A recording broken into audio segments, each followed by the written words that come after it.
Hello, everyone. My name is Eva Churchill. I am here to talk to you today about coping with COVID on the front lines. Today's presentation is about stress management strategies for healthcare providers and healthcare professionals. I myself am a psychotherapist and coach and trainer living and working in New York City. And I am really excited to talk to you today about this because if you are on the front lines of this crisis, you deserve some support. So today we're going to be talking about the stress and anxiety related to being on the front lines. And we're going to talk about some practical coping skills, and we're going to explore techniques that you can use to ease retention and reduce distraction. We're going to talk about different supportive resources. More than anything at all, I want to make this time useful for you.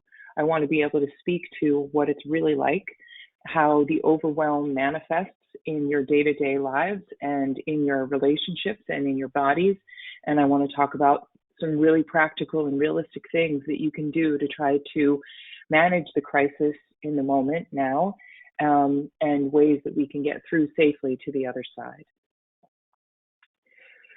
So healthcare professionals have particular stressors that the rest of us don't. There are conflicting demands between work and family responsibilities. Maybe you haven't seen your family in weeks because it hasn't been safe for you to go home. Or maybe you are in quarantine with your family or in a particular spot because you just came from a hot zone. Or maybe you are working remotely, but you're still on the front lines. I spoke to the global medical director of a large international company just this week who has not been able to leave her apartment in New York City in 3 weeks. But she's working, upwards of 18, 19 hours a day and is on the phone, is managing crises, but she's doing it all from her home office.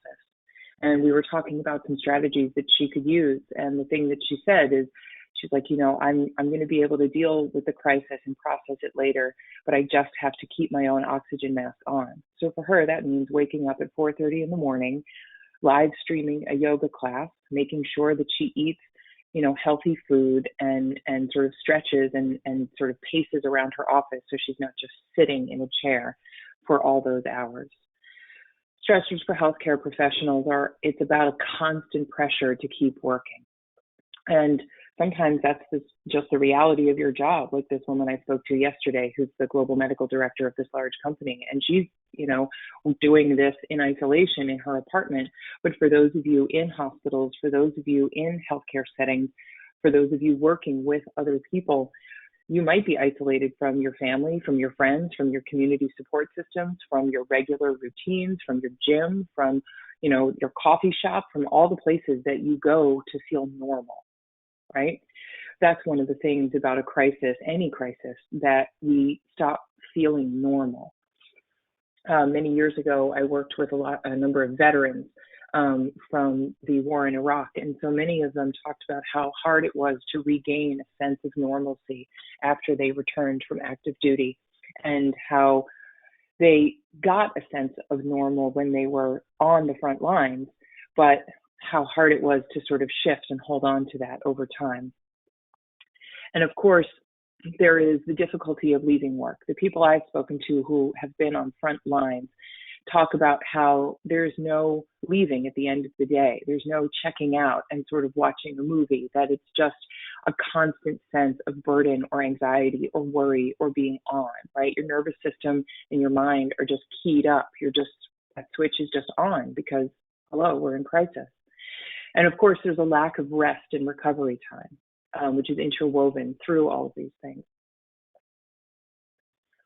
First things first, when we're talking about those of us who are working on the front lines, I want to acknowledge that this is an extremely stressful time. I just want to acknowledge that. It is incredibly hard to maintain a quote unquote normal perspective in these kinds of times. And so I want to normalize that. It's not going to feel normal. It's not going to feel okay some days. And we're going to have to work extra, triple, double, quadruple hard just to get to some semblance of baseline. And I also want to draw attention to the fact that stress manifests differently for all of us. For some people, it deeply lodges itself in our bodies, right? We notice that our shoulders are more hunched. We notice gastrointestinal difficulties. We notice we get headaches. We notice where, right, the tension really lodges itself in the body. And for some of us, it's much more emotional. We are more reactive. We're more irritable. We're more sad. We're more shut down. We're more volatile. Whatever end of the spectrum, you live on, the stress is going to manifest that way for you. And I want you to sort of think about like, oh, how does stress manifest for me? And so, because there are all these different ways that stress manifests for each of us, and we each take a little bit from each of these categories, right? Like my Venn diagram of how stress manifests is a little bit different than yours, but it's important to remember and think about like, okay, how does my stress usually show up? Some people want to eat more. Some people want to drink more. Some people forget to eat. So it really does show up differently for each of us. I want to talk a minute about secondary stress and secondary trauma, because secondary stress and secondary trauma is real. It is very real. And it is highly contagious. And you could be trapped in your home, right? And doing your work remotely, and you could still be on the front lines. But if you're living with an incredibly anxious person in your home, or incredibly cavalier person in your home, that kind of secondary stress is going to get to you. And the secondary stress of other people's trauma is going to get to you. If you are the person reassuring other people, or you are the person calming other people down, or you are the person who is charged with dealing with other people's feelings about this crisis, you are going to have secondary stress and secondary trauma. And this is a great question. How can you protect yourself while remaining empathic? It can be really hard to do. It's very hard. And I've, really had to learn this myself over the course of the 20 years of my career. You have to learn how to not wear and take on other people's feelings. And it can be very, very hard to do when you see people who are terrified and you see people who are really, really scared. And there's no trick to do this, right? You have to kind of put people back into their little boxes in your own mind. And there are a couple of ways to do it. I don't consider myself a religious person, and maybe you do, but I had a colleague who once told me that everybody in this world has their own higher power, and it's not me, and it's not you, right? Everybody in this world has their own, kind of entity that they have to, who takes care of them, or they take care of themselves, but it's not you. And that, I think that's the important thing to remember, that I don't mean it to be a religious reference. I mean it like, I'm not so powerful that I can be the agent of complete and total change or life and death for someone else. So, and of course, doctors have a little bit of an asterisk with that, but I think it's important to remember that someone else's well-being is not entirely dependent on you or me. As I mentioned before, it's incredibly important to know your stress signs. Each of us has a different manifestation of stress, and each of us has a different way of showing it. And so, I like the example of the food, because a lot of people turn to food because food can be incredibly cathartic. It can be incredibly comforting. It can be a way to kind of, distract ourselves. It can be really soothing. And then there are those people who just forget to eat, right? They don't think about food at all. They get so busy and they realize it's been, 10 hours since they last had a bite of food, and they're getting a headache and they're feeling foggy and exhausted. And really all they need is a sandwich. So understanding how your stress signs manifest is important. Physically, I'm someone who holds tension in my shoulders and in my neck, and other people hold it in their lower back. And some people get stress headaches or migraines, or gastrointestinal difficulties, or an inability to relax, or trouble sleeping. Sleeping is huge, by the way. Sleeping is huge. So many of us can have trouble sleeping. People I talk to are either having trouble falling asleep, or they have trouble staying asleep, and it's just, the sleep disruptions can be really treacherous. We can get confused, we can be forgetful, we can feel, there can be some risk taking or kind of a failure to use personal protective equipment. There can be irritability, anger, hostility, tearfulness, being more numbed out. I was talking to a woman just this week who talked about how she's been isolated in her apartment so much that she just sort of, when she does talk to people, she feels kind of stoned and kind of out of it. So really important to sort of take a quick inventory of how your stress signs manifest. We know that chronic stress is bad for us, right? As healthcare professionals, we know that chronic stress is bad for us. It begins to deteriorate and erode all different physical and emotional different systems in our bodies. And it can damage your cardiovascular system, your immune system, your nervous system. We all know this. It can make your anxiety worse. It can make your depression worse. It can make paranoia worse. It can do a real number on us.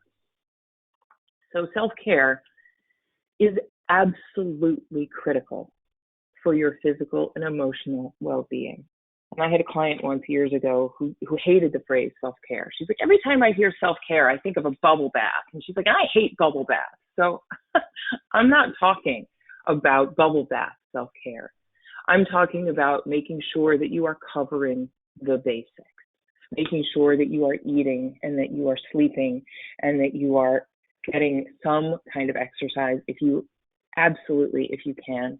These are critical factors. This is not like bubble bath self-care. This is, I need to keep my own oxygen mask on self-care. It is absolutely critical that we keep that life scaffolding in place to the best of our ability. We have to meet our own basic needs in order to help others. So here are some strategies. Let's go back to the basics. I call food, exercise, and sleep.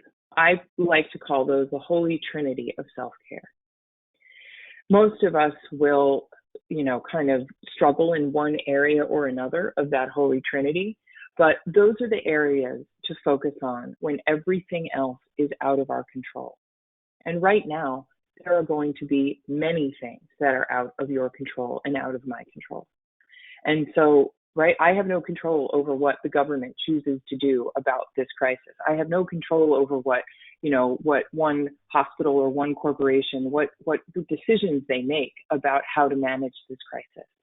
What I do have control over is what food I put into my body and what time I go to sleep at night and how much social media I'm consuming. And I do have control over some of those things. I have control over how long I wash my hands when I'm in the restroom or at a sink to make double, triple sure that I'm being extra careful. So I have control over those things, and you do too, I promise. So let's go back to the basics. Make sure that we're eating decent food. Make sure that we're drinking lots of water and we're not drinking too much caffeine and we're not drinking too much alcohol, because caffeine and alcohol, they're going to mess up your sleep. You know that. Any kind of movement that you can get is great. You don't have space to go out for a run? Great. Let's start doing some push-ups. Let's start doing some planking. Let's start doing something that you can do that can just take you 30 seconds or a minute, and you can, engage with your body in a different and healthy way. And let's think about sleep, right? Let's think about managing your stress. Let's talk about staying connected to other people. So a lot of people I'm talking to these days who are working on the front lines don't have the ability to set reasonable limits because they feel like what's required of them right now is essentially unreasonable, like in the terms of normal life. And that's how crises are, that the things that are asked of us are different than our quote unquote normal routines. But I want you to think about where those limits are. And if you have any ability and any mindfulness and any awareness inside yourself to get, 5 feet, 10 feet back emotionally from the absolute edge of yourself, I encourage you to do that. We all need to do that, right? You all know that sense in your body, in your mind, in your brain, when you're like, I have to walk away, or I'm really reaching the end of myself. So we want to establish healthy boundaries to protect your own well-being and have a clear idea of where those personal limits are, and really think about that airplane analogy of putting on your own oxygen mask before you help other people. Because that's what they say on the airlines. Before you help your elderly parent or your helpless infant, you have to put on your own oxygen mask before you help anybody else. Compassion fatigue, secondary trauma, vicarious traumatization, these are kind of inevitable if you're on the front lines, but we can try to make the results kind of negligible. It will stem from secondary stress and prolonged exposure. It absolutely will. It can be caused by the organization you're working in. It can be caused by the work you're doing with individuals. And you can also be mindful of how some of the things that are happening right now might be triggering past events. I talked to somebody earlier this week who had been a first responder during 9/11. And he was talking about how triggering some of these current activities have been for him, because he's still working on the front lines in his career, and was talking about how triggering some of these events are. And so if you have been on the front lines previously, those feelings are going to come back. And there's nothing wrong with that. That's actually a normal internal experience. It's just being mindful of it and know that we can't kind of white knuckle it away, and just sort of be aware that that's going to happen. And it's not something to be afraid of, right? It's remembering that, like, okay, every crisis makes us think of every other crisis the same way that every loss makes us think of every other loss. Every heartbreak makes us think of every other heartbreak. So there are dominoes that will kind of roll out behind this, emotionally speaking. So let's just remember that that's normal and that's okay. And we can work through that. In the moment coping strategies, some really basic things we can do. The one is to take some deep breaths, right? That will ground us. One of the things that happens when our nervous system goes on high alert is we start breathing really shallowly. So taking a couple deep intentional breaths can help calm your nervous system down. If your exhale is 1 or 2 counts longer than your inhale, that is one of the best things to do to help calm your nervous system down when you are feeling panic or overwhelmed. You can also drink water. That will also help keep you on the ground emotionally and physically. Take regular breaks, even if it is 1 minute. You can stretch, you can move your body in a slightly different way. You can stand up straight, close your eyes for a moment, take a deep breath, go outside if you can, just feel fresh air, send a text message to a friend or a loved one, make a phone call or a FaceTime call. Do anything. Here's what I want you to remember. Do anything to shake yourself out of the moment that you're in if you're in a really bad moment. Just shake it out, right? Think of the snow globe. Shake that snow globe. Get yourself out of it. Go outside, call somebody, take a deep breath, take a drink of water, and just try to shake it off a little bit. There's that old saying, move a muscle, change a thought. Mindfulness moments. Mindfulness is a tool to decrease stress and increase self-awareness. Notice your thoughts without judging or engaging. This goes back to the secondary trauma, or for those of you who feel triggered into past traumas, if you've been on the front lines before, that's going to happen, right? The guy I talked to earlier this week who was on the front lines of 9/11, there's nothing we can do about those memories that are going to come back. It's more sort of letting them, it's like watching a taxi go down the street. You don't need to hail the taxi and get in it. You can just kind of watch it go by, refocus on what's in front of you. And focus on your breath. Your breath is constant. Your breath is with you all the time. You can focus in on the sensation of air going in and out of your nose. You can focus in on the sensation of air going in and out of your mouth. It's there with you all the time. And if you're able to exhale longer than your inhale, it doesn't matter if your inhale is 2 counts, 4 counts, 6 counts, doesn't matter. Make your exhale 1 or 2 counts longer, and you will help calm your nervous system down. If you're able to create a ritual for transitioning from work to home, that's also terrific. Some people do it with food or a beverage. I knew a guy who had quit drinking many years prior, but started creating a ritual of himself of making chocolate milk. I love that example so much because, he used to come home and make himself a cocktail, but drinking became a problem. So instead, he started making chocolate milk. And he made it in like a highball glass with a tall stirring spoon. And he had his like fancy chocolate syrup and the cold milk. And that was his transitioning home. So whether it's taking off your clothes, taking a shower, making a drink of some sort, chocolate or not, whatever you do to transition, these things can be really good signals for our brain, that we are not working anymore, even if you're not going to be able to fully shut off that part of your brain. Watch out for negative thoughts. It is really easy to fall into a pit or a pothole of despair or worst case scenario thinking. I call it taking your thoughts out where the buses don't run.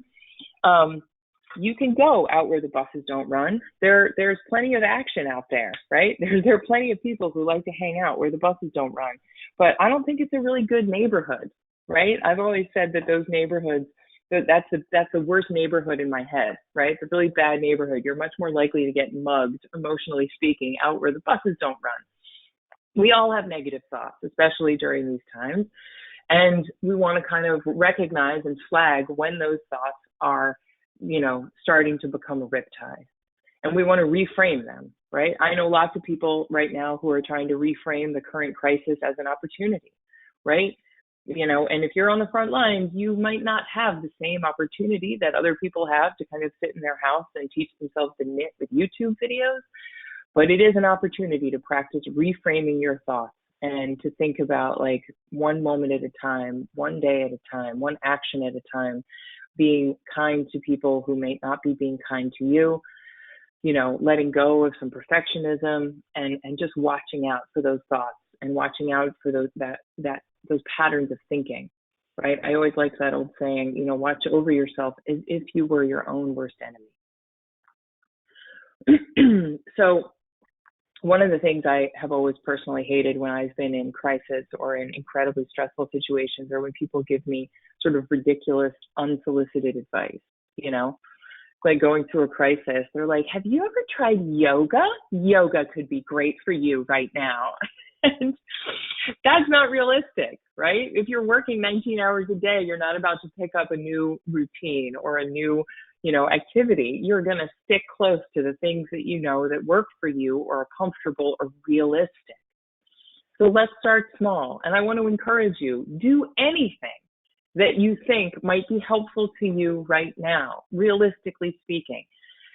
Deep breathing, maybe that's not your thing, right? So maybe if you just sit quietly for 1 minute, I don't need you to alter your breathing. I don't need you to listen to a meditation app. What if you just sat quietly outside and listened to the sounds of the world? Or what if you just like went for a walk and listened to your favorite music? What if you just called somebody? What if you said, hey, I'm going to start calling you more because things are crazy right now? And the questions to consider are, how have I deposited into my wellness account today, right? Are you just making withdrawals or are you making any deposits? Because we got to make a deposit, right?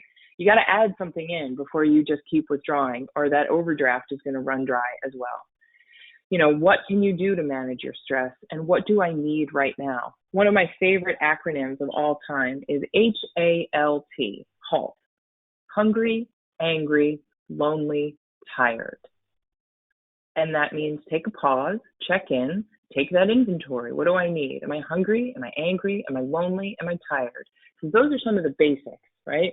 Besides the holy trinity of self-care, those are some of the basics. It's a great little inventory you can take for yourself. Additional coping strategies. Call a therapist, right? I'm a therapist. All the therapists in the world are working remotely right now. We're all talking on the phone. We're doing video sessions. We're talking to people. Find a therapist. Join a support group. Go online, right? Talk to people. Use your networks. Talk to people. Address any spiritual needs. You have a spiritual leader you like? Get involved. Try some new stress management techniques if you want to, or go back to doing the thing that you know how to do.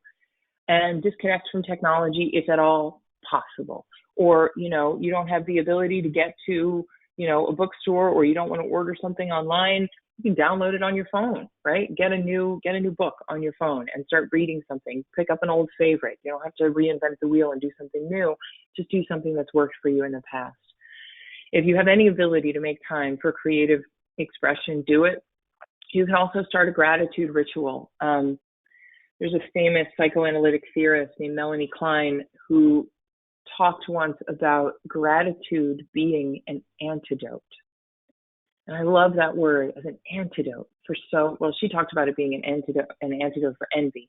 But I like the idea of gratitude as an antidote for so many things that ail us in modern life, because there's a lot of ways to think about how the world could be better or how our current circumstances could be better. But there's also a lot of benefit in thinking about what we do have in front of us, that the gratitude for our situation and whatever is good about it is an antidote for that kind of venomous, poisonous quality of resentment, frustration, anger, all the things that are much easier to reach for. I want you to remember, you're doing life-saving work and you're under an incredible amount of stress. And it's not going to be an easy or normal time right now. And allow yourself to be pissed off. Allow yourself to be, overwhelmed. Allow yourself to feel those feelings. I think just telling the truth about how you feel is maybe the most powerful thing you can do. Focusing on what you can control, reduce some of the physical tension in your body by breathing, meditating, walking, stretching, shadow boxing. I don't care what you do, just as long as you try to get it out of your body. Take some breaks if you can for body care, just to kind of shake your little snow globe. Talk with your colleagues, talk to people, reach out for help, use all available resources, or bookmark it in your mind and say, like, I don't have the bandwidth to do anything else except just kind of maintain the path I'm on. Supportive resources. Your employee assistance program is absolutely a resource for you right now. NAMI, National Alliance on Mental Illness, is great. These are all, the Substance Abuse Mental Health Administration, Smart Recovery. These are all great resources. You can find many, many more online. I just want you to utilize anything at your disposal. Ladies and gentlemen, thank you so much for your time and attention, and I wish you the very best of luck in taking care of yourselves and those around you.